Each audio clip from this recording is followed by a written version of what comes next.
Welcome to the Limitless Potential podcast, where together we will dive into the personal, business, and career-rich tips, techniques, stories, and experiences of some incredibly successful and inspirational people, each with their own perspectives and journeys, and each with golden nuggets of wisdom which might just change your life.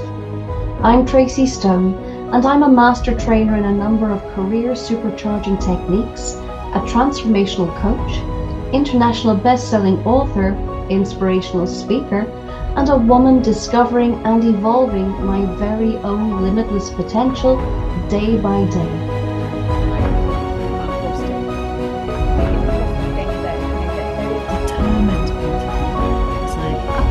I went to yoga and one thing you're going to stand up on your stage. Celebrate yourself. Spiritual things for a very second I met her.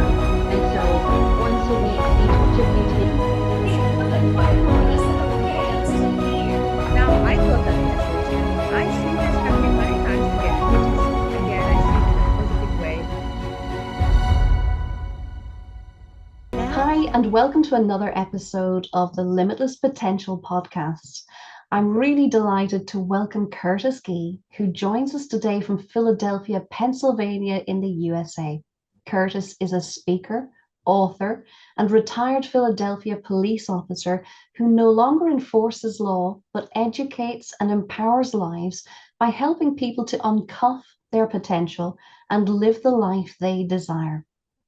Now, during his 29 years of service, Curtis understood that although locking people up was at times a necessary evil, it was not always the best solution. The desire to make arrests was overshadowed by a yearning to make a real difference. And therefore, Curtis and his wife Felicia started a non-profit organization named Uncuffed Potential. Their mission is to help people through inspirational speaking, coaching, and mentoring to free themselves from limiting beliefs and past failures that keeps them locked in their proverbial jail cell. Curtis is currently writing a book entitled Uncuffed Potential, Free Your Mind, Change Your Life, and that will be published in fall 2022. This book will transform your life as it gives you these 5 amazing principles that will help change your thinking in all the ways necessary for you to go out into the world and enjoy your personal success story. Find a new perspective, gain passion, know your purpose, reach your potential, and create a plan that will allow you to become who you were born to be. And he's here with us today to talk about his journey and how he taps into his own limitless potential. Welcome, Curtis, and thanks for joining us. Good morning, Tracy, and thank you for having me. I am so pleased to be here with you. Oh, it's amazing. And we're going to have a great catch up here today. Curtis and I have known each other now for a couple of years, I guess. Yes. And we've both been on the book writing journey together. And I know that you have got an incredible story to tell. You have got amazing experiences in life. But Curtis, let's go way back to the beginning, as I so often do with people, because it gives us this amazing flavor for you and what has driven you and what has brought you to us today. So let's go back and tell me a little bit about what life was like for you growing up as a child. As a child, I was the youngest of 5 children. I had my brother who passed away a few years ago, and my 3 sisters. I grew up in a household with both of my parents. I was a good kid. I never, my mom and my sisters, they spoiled me, but I never gave them any trouble. Pretty good student, but I didn't have a good relationship with my father, even though he was in the home. He had a issue with drinking. He would be considered a functioning alcoholic. He worked hard. He worked every day. My mother worked in factory. My dad was a prison guard and at one of the local jails. And I believe I was a shy child. I was very shy. I was bashful. I tell you, if a girl liked me, it was like, yeah, I didn't want nobody to know. But I think a part of my shyness also came from the intimidation that I felt from my father. So I kind of shrunk back at times. And that's something that kind of followed me throughout my life, which I'll get into a little further. One thing about me also was as a child, I always liked helping people. I always wanted to see everybody happy, everybody in harmony. You know, I remember in elementary school standing up to a bunch of kids who was bullying one of the new kids, and that's was always the type of person that I was. And I was avid sports, football, baseball, basketball, and that's pretty much it. And where I was to say where I grew up was considered a rough area, but it was a great time for when I grew up, and I was not exposed to crime and different things that may have gone on around me. And if we were poor or wasn't doing well, I sure didn't know it. I think we were doing probably better than most. So I would say I had a pretty good childhood growing up. That's an amazingly positive way of viewing what was quite mixed at times for you. How did you cope with the difficulty of a father who was like that, who was troubled in those ways? How did you deal with that? Um, Honestly, when he wasn't around, I was fine. You know, I was always engaged, like I said, in sports or doing something. I remember times maybe about 6 or 7 years old where I'm at the dining room table, probably acting up and, playing around and when I should be eating and I'm happy. But when I hear his keys jingling to open the door, he's on the front porch, my heart drops. And when he comes in, he's not, nice or anything. And it was so bad that my nerves had gotten bad that I had would gnaw on my side of the dining room table to where as though I kind of was murking a little notch out of the table. And that but I still had so much love. I had great friends, I had a great family. And I'll be honest, I wished at times that he wasn't around. But I would say in some ways it affected me, but for the most part, I still had a good support system around me. That's amazing. Thank God for that. Um, did the relationship with your dad change over time, or did it kind of remain in that same setting? Or at what point did it change? Well, I'm glad to say, and he passed away in 2014 at the age of 74. I'm pleased to say that by that time we had a good relationship. To a point, I remember at his 65th birthday, him and his twin brother, we took the two of them out and their spouses.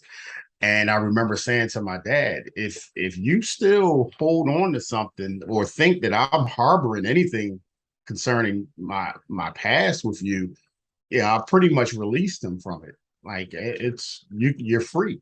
I uncuffed. It's like uncuffed potential.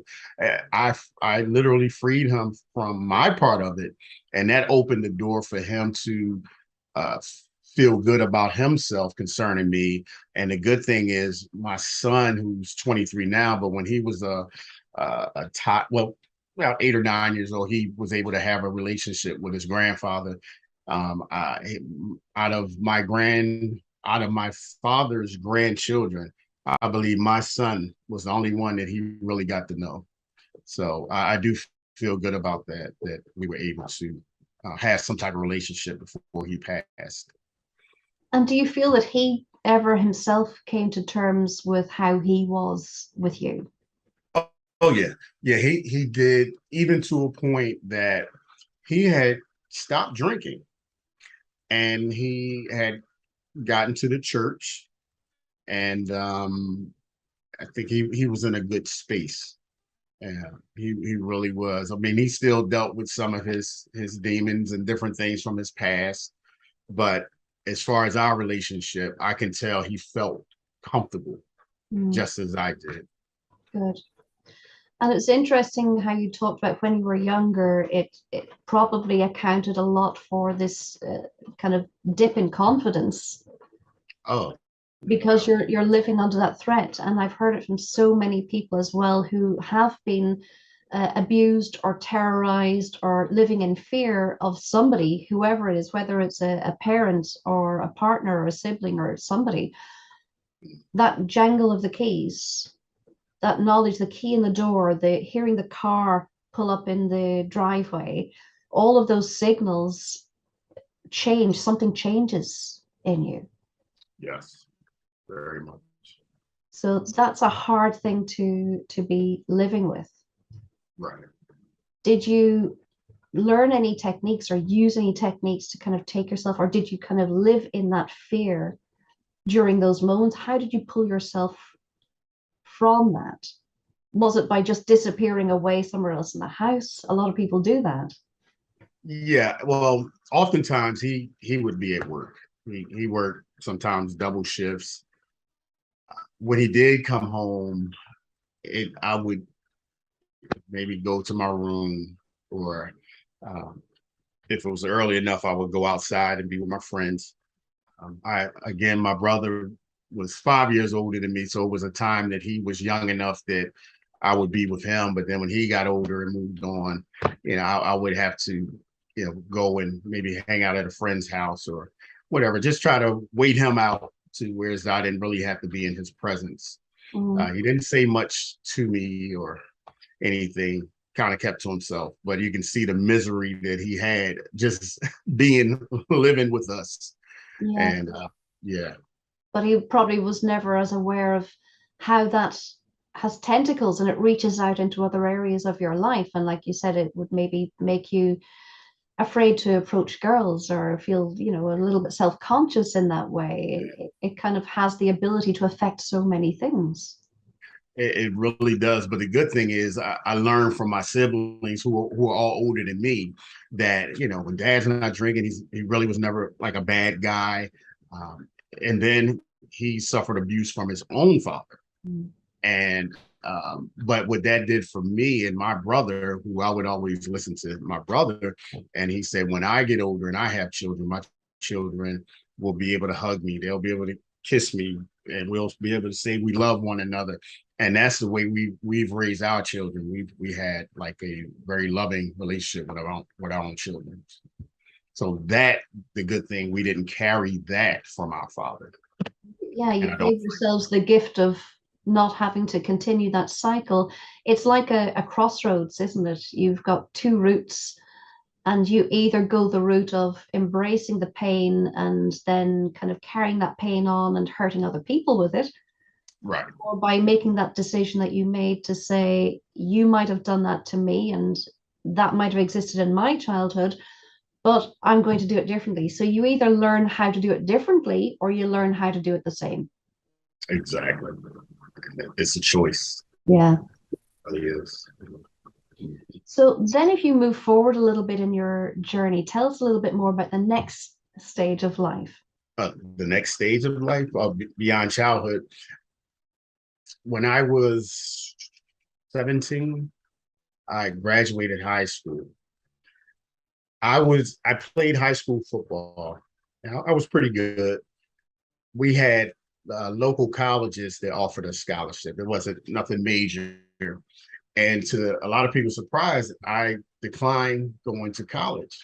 Wasn't exactly sure why, but I just felt like I wasn't going to focus well playing football and trying to do school. So I decided to get a job and just take some classes. I took a course in uh, construction or home improvement.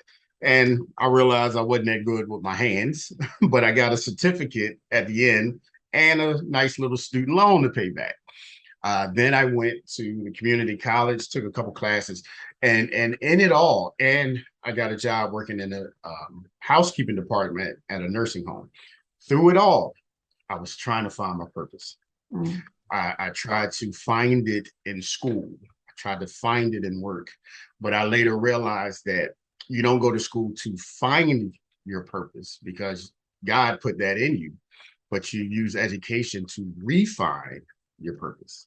So I was trying to find it. And then working in the nursing home for 6.5 years, I realized I don't want to grow old like some of the people I work with.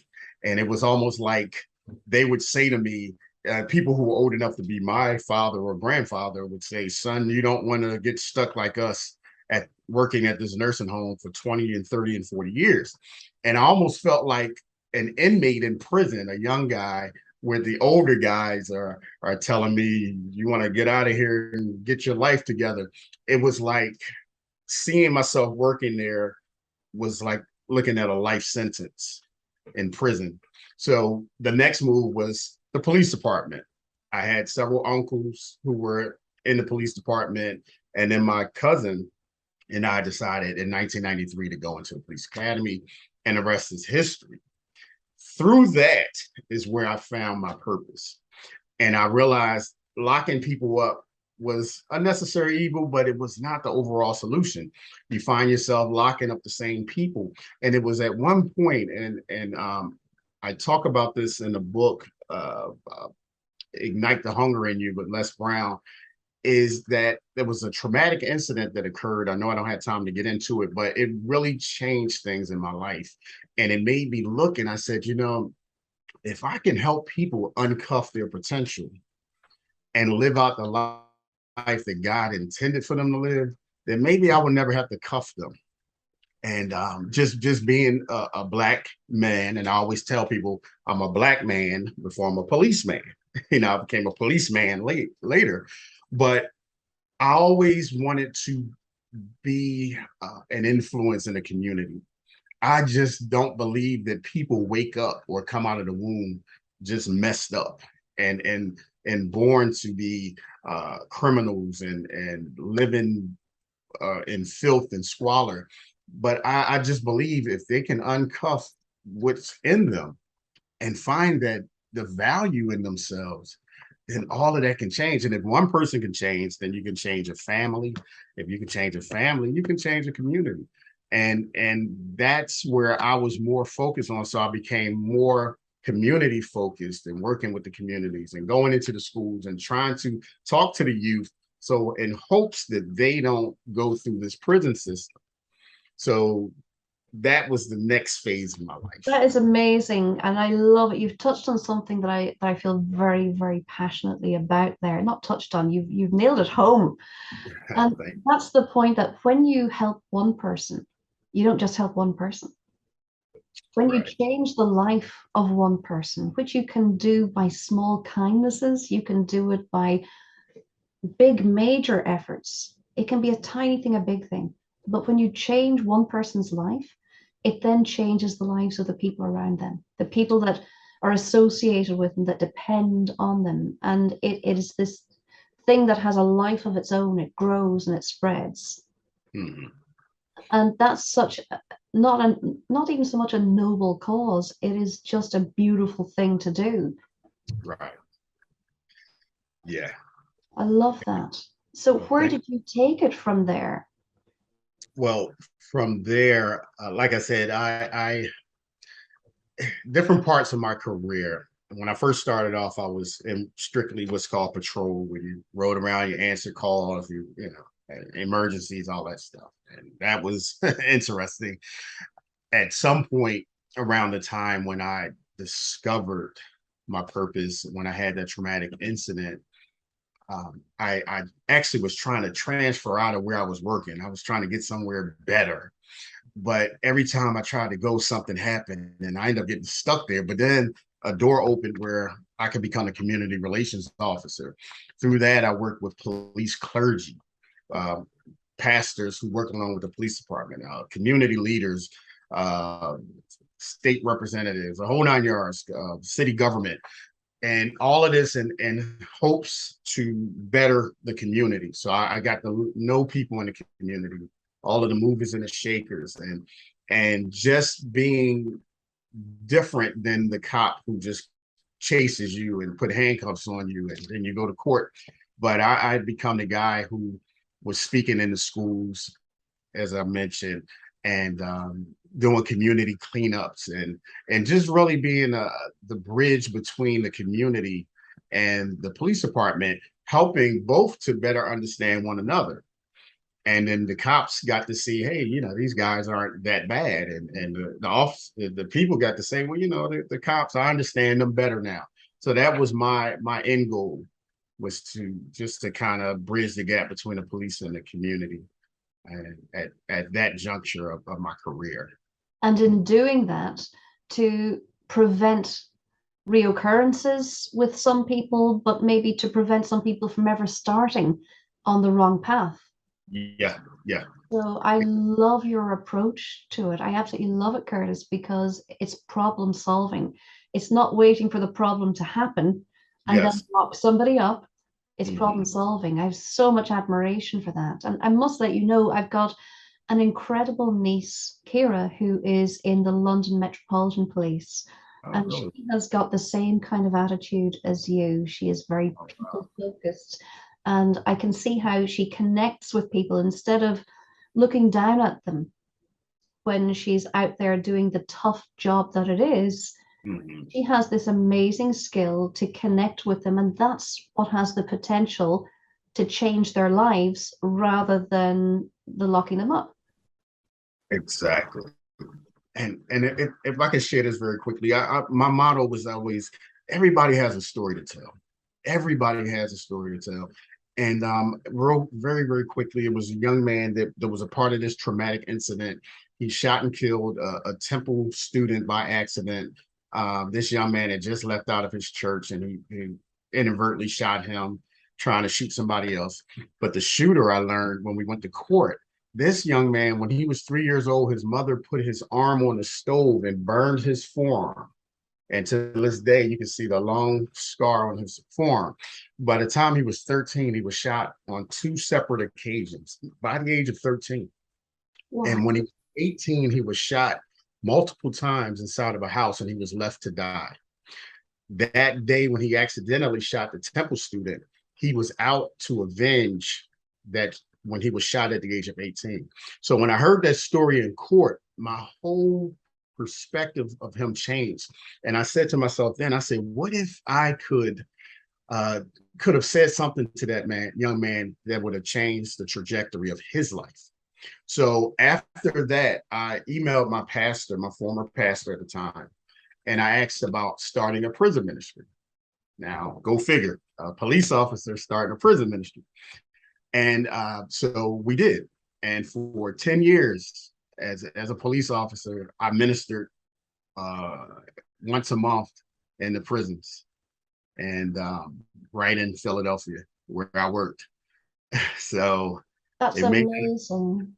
Curtis, you're such a special person, thank you. but this just all comes back to like the way you talk about this poor young boy, and he's only a boy. Really, yes, You think you're a man at that age and you're not. You're still a child, but his childhood had been taken away first by his mother yes. doing that to him, and it was always going to be a downhill slope until somebody else showed him a different way. Mm-hmm. And if you can just change that one life, Mm-hmm. then your life is worthwhile, right? Right. Yeah. That's the only way things are going to change. It's you can lock people up, but if they don't discover who they are, and when you discover what you're capable of, when you know what you're supposed to do, and you know what you're not supposed to do. A lot of people don't have value. They feel like, you'll have some people say, I don't care. I don't expect to live past 18 anyway. Yeah, it's like Christmas here in the United States. A child, that's a child's favorite day of the year. But for a child who has no expectation of a gift, to him, it's just another day. And that's how a lot of these young men and young ladies are living. And And probably it's not only just another day to them, but it's another day that proves how bad their life is because they don't have what other people have. They don't have a caring family structure around them. They don't have clean clothes, food, a roof over their head, dependability, security, love, affection. So it's almost like it's not only that it's just another day, but it's a day that proves to them what they don't have. Exactly. And it shows in the way they carry themselves and the way they live their lives day to day without value. What an amazing career! An amazing purposeful way to bring yourself into the world and to show what you can do to help people. So you didn't stay forever in the police. You are not currently in the police. What led to that transition? Well, if I may, the second half of my career, from December of '06, I worked in the counseling unit for the police department. I became a peer counselor, meaning that I was one of a few counselors that counseled the police in our department, and we had at that time probably about 6,700 officers, plus about 1,000 civilian police personnel, and we would counsel all of them uh, as a need basis, and that was good, but it could be rough sometimes. Some of the situations you had to encounter, but including officers being killed in the line of duty, and you have to counsel, or suicides, and just a lot of things. But it was rewarding. So I look at the trajectory of my life as a child. I liked helping people, and it continued all the way through. So now I knew I was in the space that I belonged. And up until that point, I was satisfied, but I knew I was coming towards the end of my career. And in June of 2020, around the world, everybody saw the George Floyd protests. And we all know George Floyd was killed by an officer in Minnesota, but it trickled throughout not just this nation of the United States, but around the world. And I was a partaker in patrolling the protests, and it was a very, very trying time. But it made me look then and say, I think it's time for me to transition, because what's about to take place is a clash, and there's going to be some changes in policing around the nation, which there is a need for some change. But I started to feel like I may be better suited helping people being away from the police department. So that's my quest now, is to get in a space where I can better help without the politics holding me, restricting me, in the police department. Yeah, for sure. But you were 29 years in, so you have gathered up a huge toolkit full of experience and techniques and tools and heart and soul. What would you Yes. say are some of the key things that you bring from that 29 years of experience in the police into your new venture? I would say I'm able to give the outsiders a preview of what it is to be an insider in the police department. I'm able to speak to police personnel in a way that gives them a better understanding of what some of the, I'll say, and I keep saying young men, but some of these kids in my demographic coming from the inner city, um, I can kind of give them some insight on better ways to deal with them, and to come together in a more harmonious way. One of the things I did in the department, it was a bridging the gap program, where I worked with youth who were troubled, or had not troubled, but had trouble in their past, and I would bring them together with some of the police recruits, the young men and women that would be uh, in the police academy, and bring them together, and we would do role playing together. Mhm. And both sides got to see how each side was. So the young people had an opportunity to be the police officer, and the police officer had an opportunity to be the civilian. And what it did at the end was allow both sides to see and have a better understanding of one another. So that's one aspect. And then there's the spiritual component. I am an ordained minister, and so that brings a whole nother component, also the spirituality side. And so I think I've been blessed with a few things to offer. Ah, you have a huge amount to offer, and I've seen it before as well. Just when you're around people, when you're speaking with them, you have this amazing energy that comforts people and connects with them and lifts them up. It's really amazing. So tell us a bit about the the future for you. So what are you moving into? Tell us how this venture that you're working on is going to work. How do people get involved in this? Excuse me. Well, honestly, in some ways, I can honestly say I'm still figuring it out. I know, and it's a good thing when you know where you are or what you want to do. I know. Well, I'll say this: my biggest goal right now is to um, get really into this, get myself out there as a speaker. And in some ways, and we talked before about this, it's not like I want to be this looking to be this mega star or whatever. But I really want to, in the space and time that I have, I want to impact as many lives as I can. I want to in Philadelphia right now. I believe we're leading the country in murders. We probably average over 10 people getting shot every weekend. We're over 2,000 people shot in the city, and I just believe that something that I have to say will make an impact. Everybody's not going to stop committing crimes. I understand that, but I believe that what God has given me in the platform to speak, that I can affect change. And then that's my biggest thing. It might sound vague, but that's where I want to be. And if that's speaking in the prisons, if it's just in the schools, it don't have to be at Madison Square Garden or wherever, being on Oprah or whatever. But I just want to thrive in my space. Mm. I hope that answers it. But It absolutely does. And I think, Curtis, you have nailed the hardest part of it.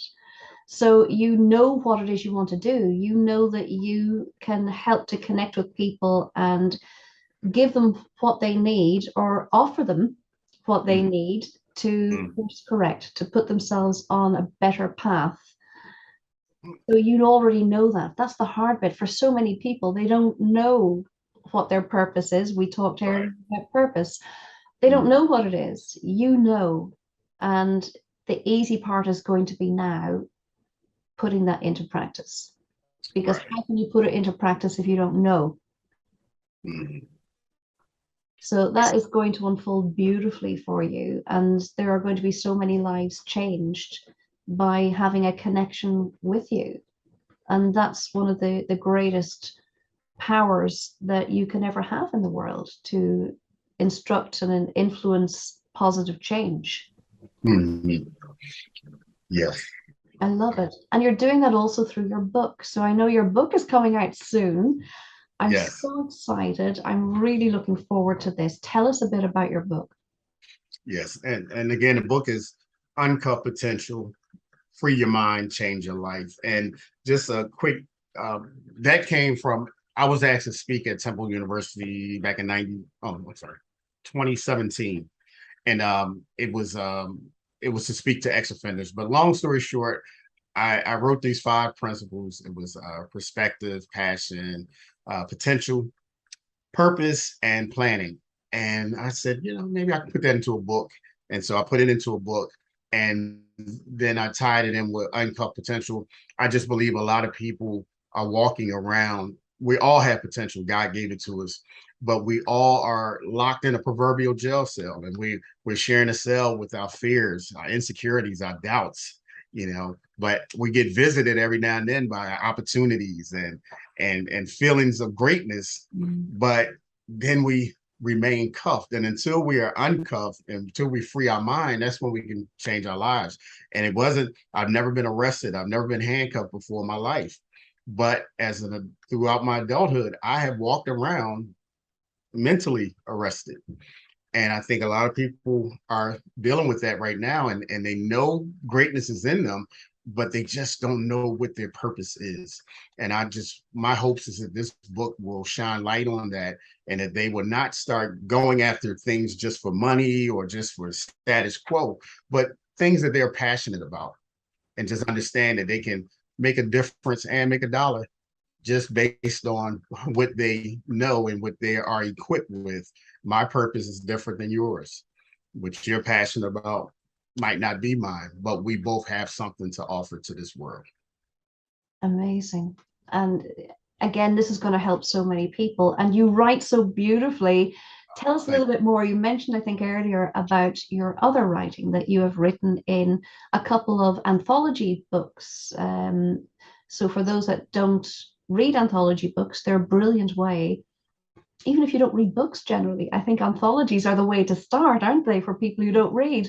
Because the stories in them are short. Yes. These are all maybe around 7 or 8 pages long, and they give incredible personal stories and sharings that offer great uplift in life, that offer inspiration and wisdom and connection. Tell us a little bit more about the ones that you've written in and what you shared.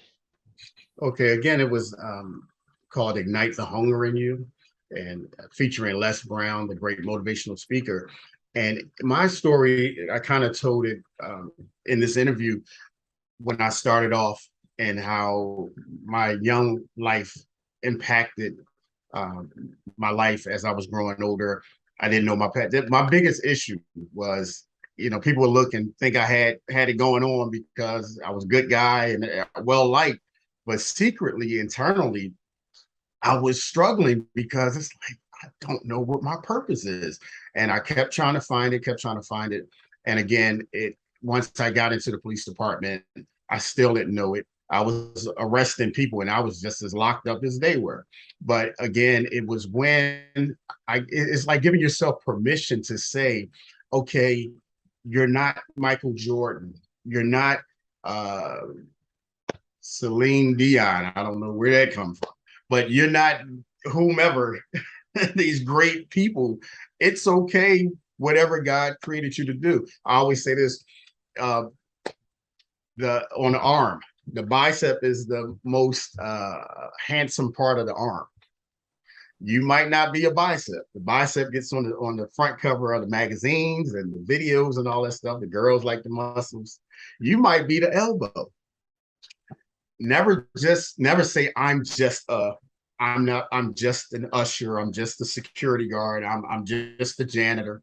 You might just be the elbow. But guess what? Without the elbow, the bicep can't flex. The bicep cannot reach its full potential.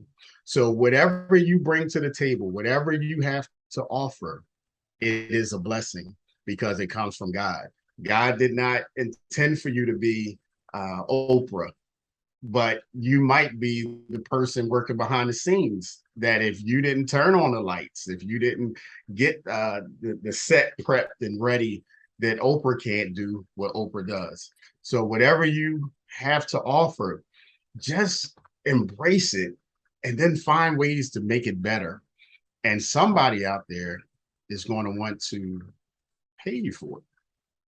And so that's part of what my message is. And once I found who I was, then I could feel better.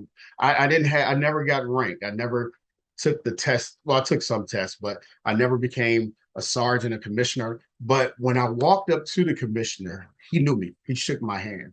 He spoke to me. Any of the high ranking people, they called on me for my expertise with things. So just thrive in your space. Crush whatever you were given to do. I love it. I'm loving it, totally loving it. Um, you've got very strong beliefs and you have relied on them and grown them all through your life. So, Mhm. if you would share with us, Curtis, what do you think are some of the core beliefs that have carried you through this journey and that you depend on the most? Honest to God, it is faith. There was a great time in my life up until I was about 30 years old. When I turned 30, no, 29, I think it was. I was shot at on the street. Guy fired 5 shots at me. And I still didn't necessarily change my life for the better in terms of spiritual. Like I guess I was a good person, but I wasn't walking with the Lord. It wasn't until later that year is when I got into church, and I started to see God's hand upon my life. And it's like once I started to see that, wow, this thing is real. What God says is real, and He wants the best for me.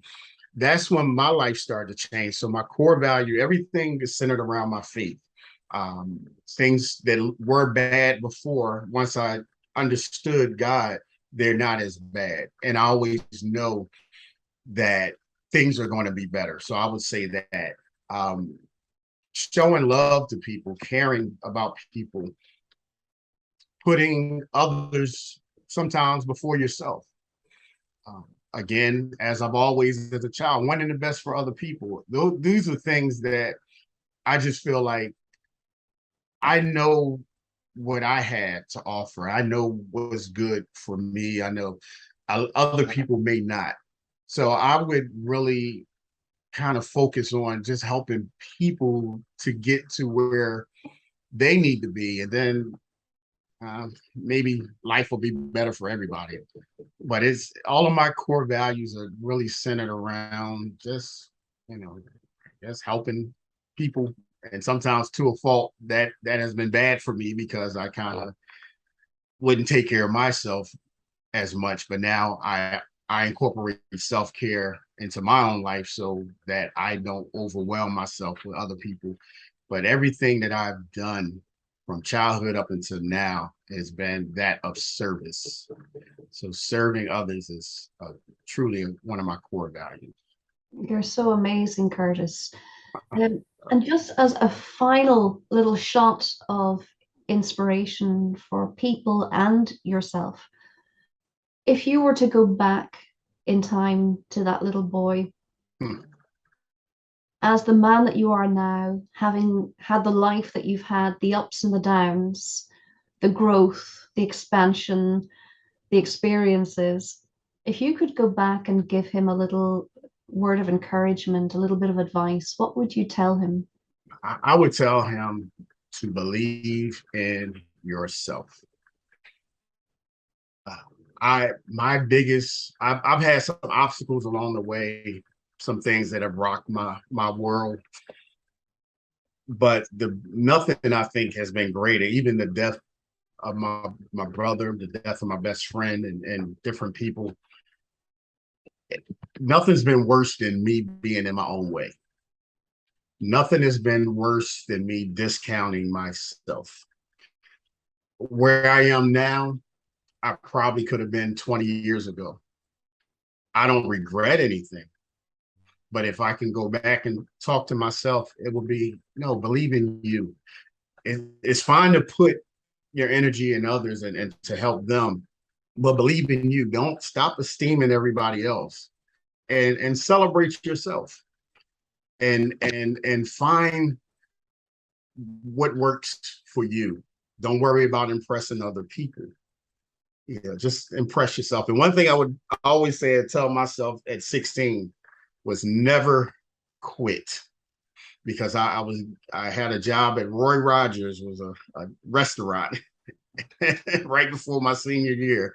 And my mom said, you don't have to work if you don't want. And I quit.